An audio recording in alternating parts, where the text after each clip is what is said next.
और next fundamental right is right to freedom of religion.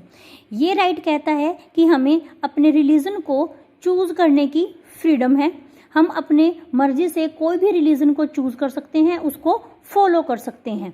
Cultural and educational rights, these rights are provided to special group और special community like minority group. Minority group अपने education और अपने culture को protect और promote करने के लिए education institution खोल सकते हैं और वो अपने एजुकेशन और कल्चर को प्रमोट करने के लिए काम कर सकते हैं। गवर्नमेंट भी उनको सपोर्ट करेगी।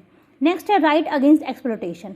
Hair exploitation means to take advantage of, means किसी का फायदा उठाना एक्सप्लोटेशन होता है। तो राइट अगेंस्ट एक्सप्लोटेशन ये कहता है कि हमें वीमेन, चिल्ड्रन और वीकर सेक्शन को प्रोटेक्ट करना है, कोई उनको एक्सप्लॉइट नहीं करेगा। ठीक है, फॉर एग्जाम्पल अगर 14 ईयर से नीचे आप चिल्ड्रन को अगर काम पे लगाते हैं तो ये एक इलीगल एक्टिविटी होगी, आप ऐसा नहीं कर सकते। Next is right to constitutional remedies.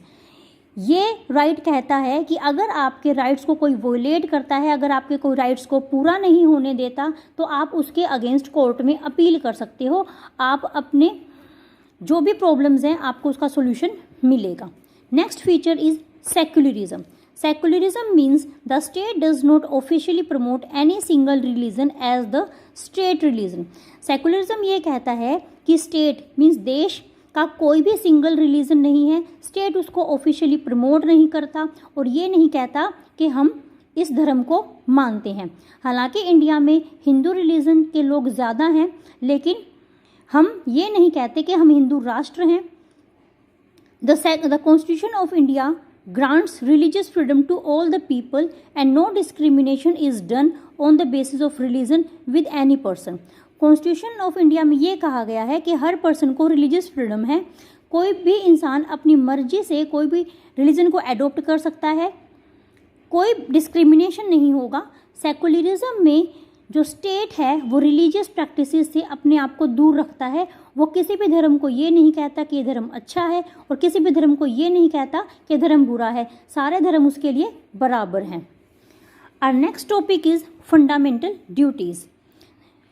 पहले हम देखते हैं फंडामेंटल ड्यूटीज क्या है। जैसे फंडामेंटल राइट्स कॉन्स्टिट्यूशन ने हमें प्रोवाइड करवाए हैं, वैसे ही फंडामेंटल ड्यूटीज सिटीजन को फुलफिल करनी है अपने देश के लिए। ये जो हैं ये सिटीजन्स की ड्यूटी है कि वो अपने देश के लिए क्या कर सकते हैं।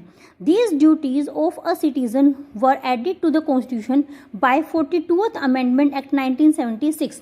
जब हमारा कॉन्स्टिट्यूशन बना था तब फंडामेंटल ड्यूटीज उसमें नहीं थी, लेकिन 1976 में 42th अमेंडमेंट किया गया, तब फंडामेंटल ड्यूटीज उसमें ऐड की गई। These can not be enforce by law. ये लॉ के थ्रू एनफोर्स नहीं होती। इसका मतलब ये है कि अगर कोई अपनी फंडामेंटल ड्यूटीज़ को पूरा नहीं करता तो उसके अगेंस्ट लीगल एक्शन नहीं लिया जाता, बजाय कि कुछ सिचुएशन को छोड़ के। Our first fundamental duty is to abide by the constitution and respect its ideals, the national flag and the national anthem.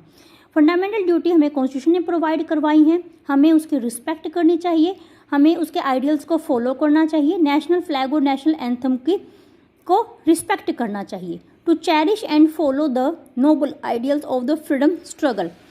जिन लोगों ने हमें आज़ादी दिलवाई है, जिन्होंने फ्रीडम स्ट्रगल किया है, हमें उनके आइडियल्स को फॉलो करना चाहिए और रिस्पेक्ट करना चाहिए। To uphold and protect the sovereignty, unity and integrity of India. क्योंकि अब हम आज़ाद हैं, ठीक है, तो हम इंडिपेंडेंट हैं, यूनाइटेड इकट्ठे हैं और इंटीग्रेटेड हैं, तो हमें इस चीज़ को संभाल के रखना है और प्रोटेक्ट करना है। To defend the country and render national service when required. जब भी हमारे देश को हमारी ज़रूरत होगी हमें अपनी सर्विस प्रोवाइड करवानी है, अपनी सेवा देने के लिए तैयार रहना है, ये हमारी ड्यूटी बनती है। To promote harmony and the spirit of brotherhood among the Indians. सारे इंडियंस को आपस में कोऑपरेशन बनाना है, भाईचारे की भावना को बढ़ाना है। ये नहीं है कि हमें धर्म के नाम पर और कास्ट के नाम पर कोई भी डिस्क्रिमिनेशन करना है, हमें भाईचारे के साथ देश में रहना है। To value and preserve the heritage of our composite culture. जो भी हमारा हेरिटेज, हमारी विरासत है, हमारा कंपोजिट कल्चर है, पूरे देश का जो कल्चर है, हमें उसको रिस्पेक्ट करनी है और हमें उसको बचा के रखना है। To protect and improve the natural environment, हमें अपने नेचुरल एनवायरनमेंट को प्रोटेक्ट करना है, उसे बचा के रखना है। Thank you.